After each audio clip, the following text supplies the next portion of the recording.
Good evening. My name is Sandra Craig, and I represent the Etiquette Foundation of Illinois. You are watching a live interactive call-in television program brought to you on CAN TV 21. Let's talk etiquette.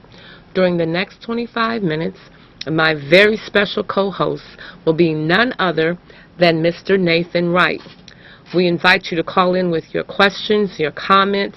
Call a friend and tell them that we're on the air, and tune in to Let's Talk Etiquette. Now, I would like to give you our phone number so you can call in with your questions and comments. Our phone number is 312-738-1060. Again, 312-738-1060. Our phone lines are now open. Thank you for being here again, Mr. Wright. Wow. This is so much of a pleasure. It's just so much fun to be your special co-host. And I thank you again for inviting me. I wouldn't do this show without you. It's fun. Yes, it is. Yes, it is. And hopefully we're helping somebody. Absolutely. That's the main thing. Okay. Now, Mr. Wright, last week we discussed the importance of an etiquette education for our youth. You gave our viewers words and the meanings of words that we teach our students during our etiquette program. Today we have some additional words to share with them. But before we do that, let's give the audience an update on our first educational summit meeting that was held last Thursday evening. Would you please? Wow, yes, that was a great meeting. We had some new people to come out, and they really had a good time. We discussed a number of issues relative to education in the city of Chicago and in the suburbs, and some of the opportunities that we talked about going forward.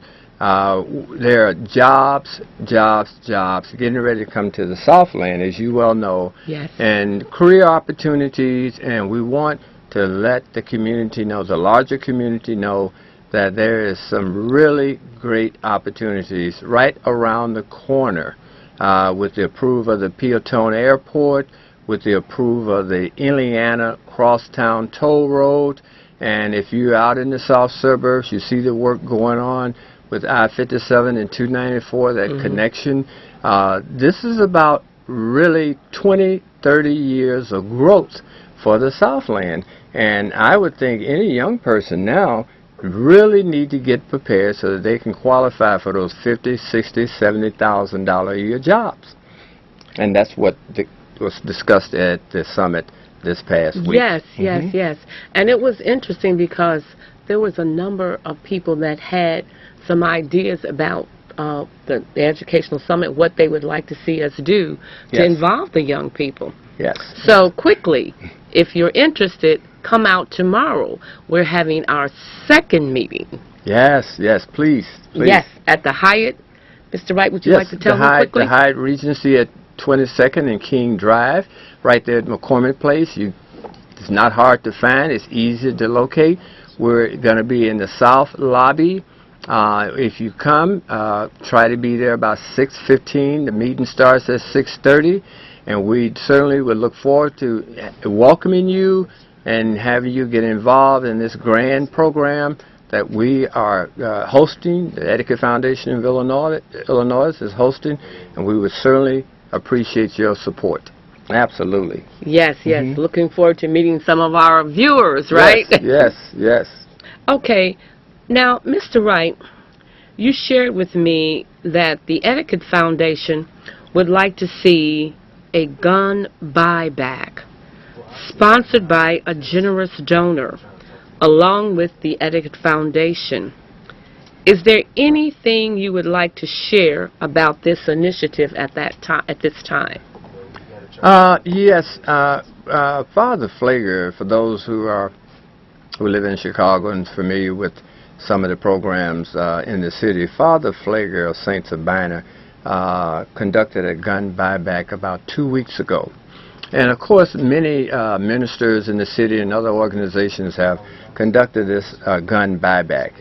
But we thought that if you really want to impact crime and violence in the city of Chicago, then we should do a real serious gun buyback.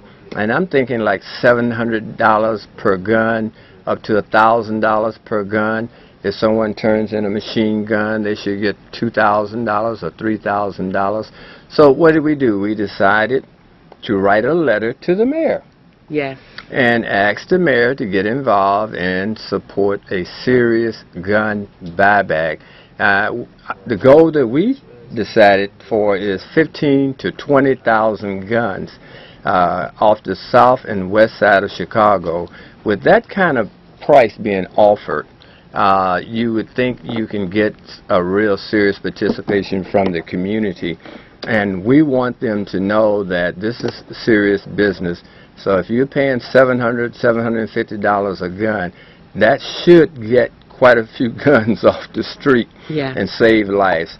And you know, you mentioned it to me about the 3-year-old boy who was shot just last week, found a gun in the closet, and the gun discharged one of the other kids playing with it, and this kid was shot in the head. So it's those kinds of incidents. It doesn't necessarily have to be a deliberate, shooting, but sometimes these accidents happen, and if we can get those guns that are carelessly kept by individuals, then that's going to be a huge contribution to saving lives and reducing injuries. And so, yes, we're hoping the mayor will get behind this program and sponsor it and co-sponsor it with us. Yes, I agree. Unfortunately, before the 3-year-old was shot, there was a 9-year-old that was shot while we were on our way away from the studio, and unfortunately he lost his life. Yes. So every week there are additional shootings. The guns have to be off the street, and we seriously need a gun buyback. And I know the more you offer for a gun, the more people you're going to get to turn in their guns. Yes. And the less young people will have to die. Absolutely. So we're working on that. And if you're interested, please come out and participate in our second Educational Summit meeting planned for tomorrow. Yes. Now, Mr. Wright, you are a mentor, and you don't just talk about helping young men. You actually do it, right? Yes, yes. I know. And you have one of your mentees is actually our phone person. Yes, he is. And so you're really out here doing something, and we want to encourage others to do the same. Yes. What we need is more men to teach our young men to be men. Yes, yes. So important. I'm inviting all of the men out there who are mentoring or want to be a mentor. Please mentor one child. If you can just do that, please do so. And we talked about having a workshop for men who want to mentor. Yes. What the benefit in the men that are in the young men who are in my program, is that I'm able to teach them manners and morals, the social graces. Now, I know a lot of men who are mentors do not have this skill set, and I want to take the opportunity to share this skill set with them so that they can be able to teach them how to be gentlemen, and that chivalry is not dead, but you need to have a good sense of how to teach good manners and good morals to our young people. And I'm thinking about doing that workshop for some men who want to mentor. It's a great asset. It's a great skill set for them. Yes. There's a photo of my young men. There's 9, 10, and 11-year-olds, and they are with Congressman Robin Kelly in the photo. And this is so important for our young men to be exposed and know how to conduct themselves when they go out to events like this. This is one of her fundraisers, and I prepared them to be gentlemen, to how to introduce themselves, how to shake someone's hand, how to make eye contact, how to be able to talk about themselves, tell the person what grade they're in and what is their best subject. So these little minor skills are extremely important in being a mentor. So I'm inviting those who are listening and viewing us to call the number on the screen, and I'll be more than happy to work with them and plan a workshop so that those men can come and learn what I know, and you can teach those to the young men in your life. Yes, Absolutely. yes. At this time, I believe we have a caller. Caller, you're on the air. Good evening. Mr. Wright, I want to ask you something. Why do you people keep going to Chicago Public School, asking them to do right? Because they have been through federal court.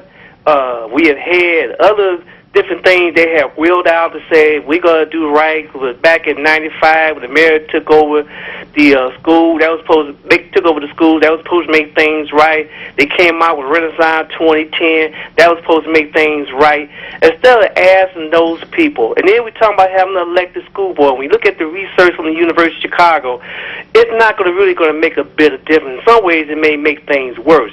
And then instead of keep going to them, why are you not going to other organizations like Illinois School Choice, or even the Archdiocese? Or maybe you're talking about trying to get the voucher system where you could put the power in the parent instead of asking some elected official or some person at the top to correct problems. Well, you said a lot there, and I do agree with much of what you said. However, our government is our government, and we have to live with this government unless we're going to change the government. But until we change the government, we're going to have to accept the system that we live under. Here in Chicago, we have a mayor, we have other elected officials who are, Yes.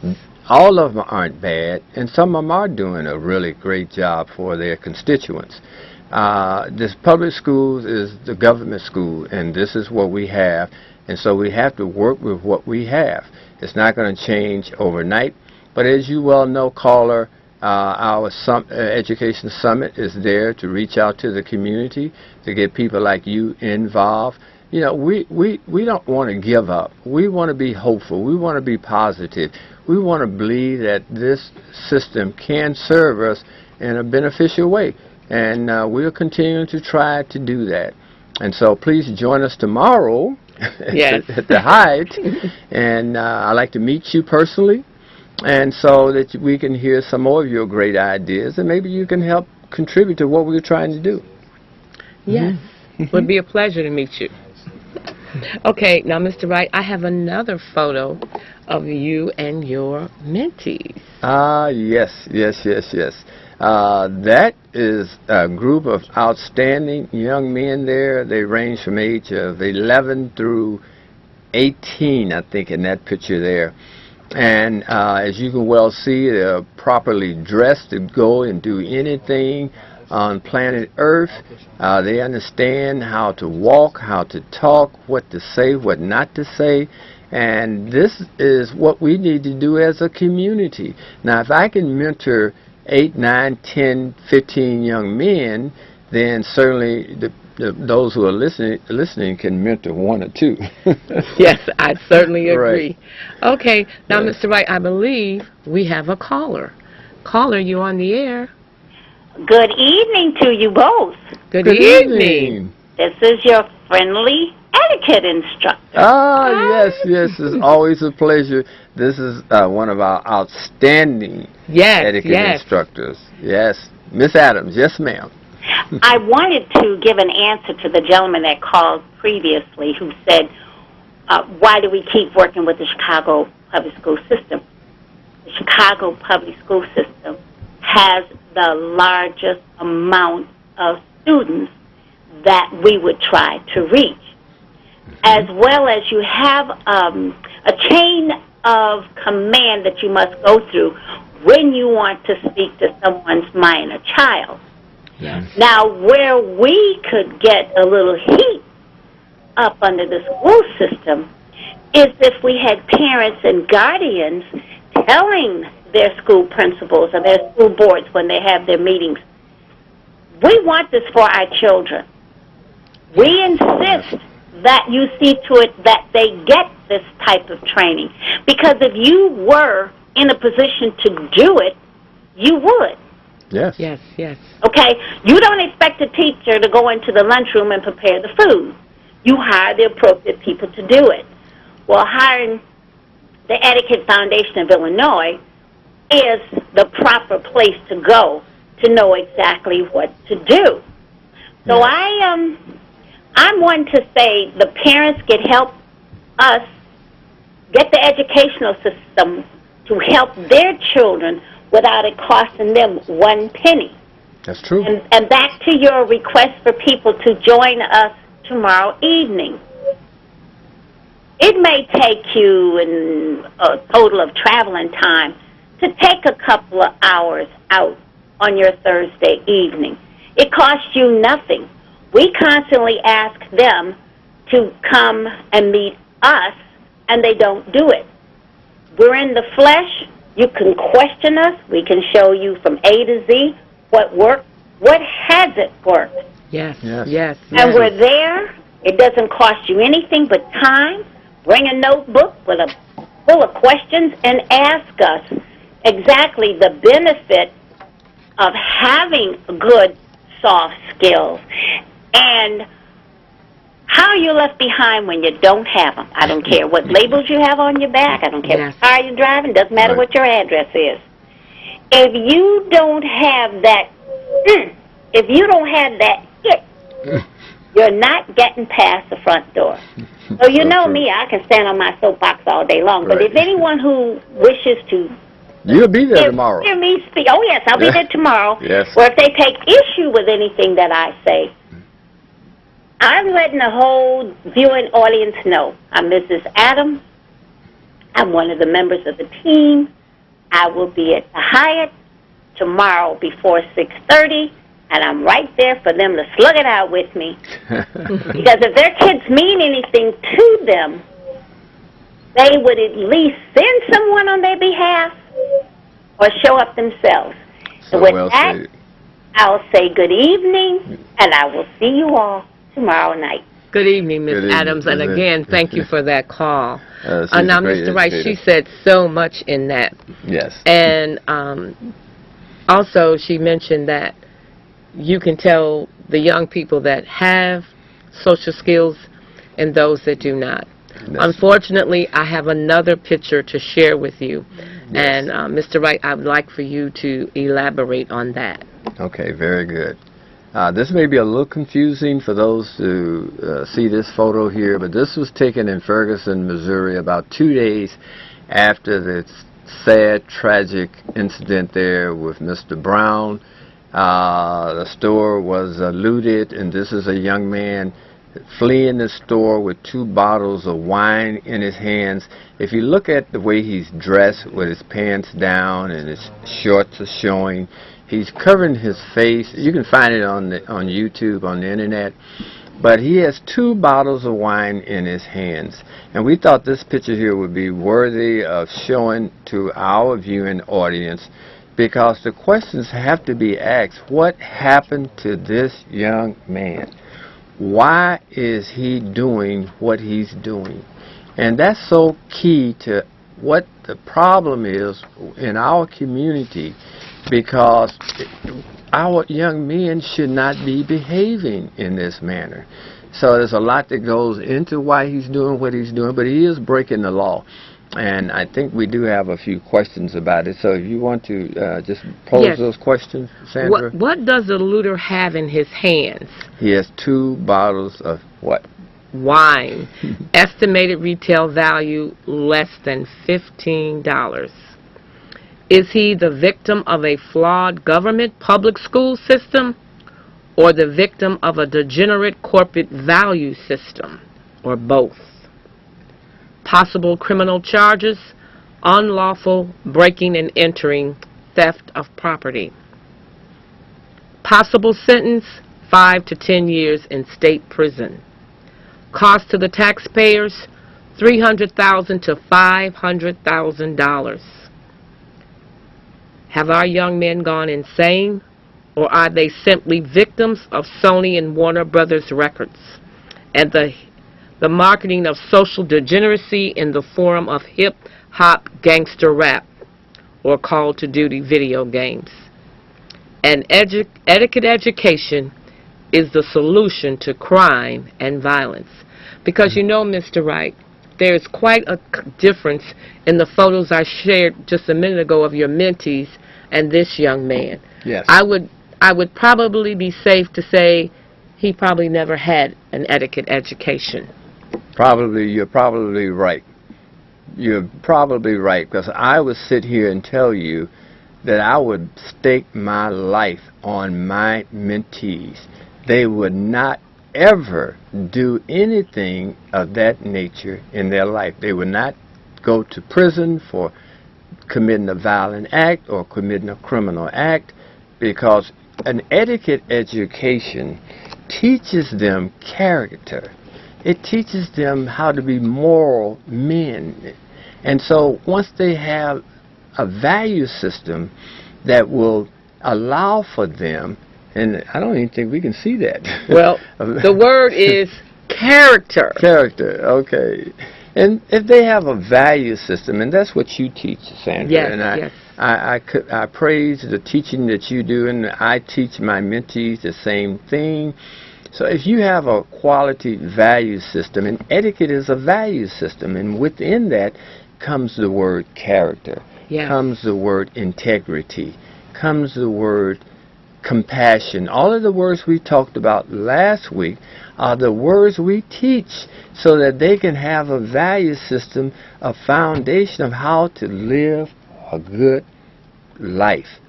And so that young man in that photograph, I'm almost absolutely certain, has never had etiquette education. I don't even think he knows what the word means. And this is a failing of our education system. Because if we teach our young men and our young women to have good manners and morals, they will not be in a store stealing 2 bottles of wine. They just won't do it. The thought won't even come into their head to do something like that. And so it just illustrates the sadness of the condition of our young men and young women in this country. I agree. Yes. Now, I believe we have time for one quick call, and it will have to be quick, caller.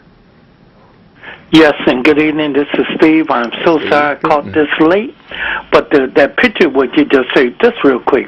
Some people think there's nothing wrong with that guy. Then some of us would think he's a doggone nut. Real quick, Mr. Wright, what I did, I wanted to call, and it's a shame of people who think it's okay, it's normal. Mr. Wright, I want to ask you what's going on with the goal. Have you started giving the children or whoever pick 5 goals out? Right. And how's it coming along? Listen, I'm so sorry. I'm glad to see y'all still on the air. Let me get out for help. Maybe next week I'll catch you early. Yes. And let me hear your response. Thank you. Thank you, Steve. Yes, we're going to start next week at Lincoln in Bellwood. We're going to be teaching 1st and 2nd graders. Yes. We have already incorporated those goals into our curriculum, and so I'm excited about it, and I will be giving you updates and reports on, how well those young people receive. And yes, 1st and 2nd graders do understand etiquette when they're taught. Yes, yes. And they know right from wrong. And so Miss Craig is going to be teaching those classes, and she's excellent at that. Excellent. I mean, they love her. And so, I love them. Yes, yes. So I love the little people. Yes. Okay, Mr. Wright, quickly invite them to the Hyatt. Tomorrow, the Hyatt Regency Hotel at 22nd and King Drive, 6:30. Call, and I will give you the information on where to park. It's free parking north of the hotel. But please, come. We want to meet you. Yes. Thank you, Mr. Wright, for being here again today. Thank you to our audience. Thank you for our callers. Please tune in next week, and hopefully some of you all will make it out tomorrow night. Have a good night. Be safe. I'll see you next week. Bye-bye.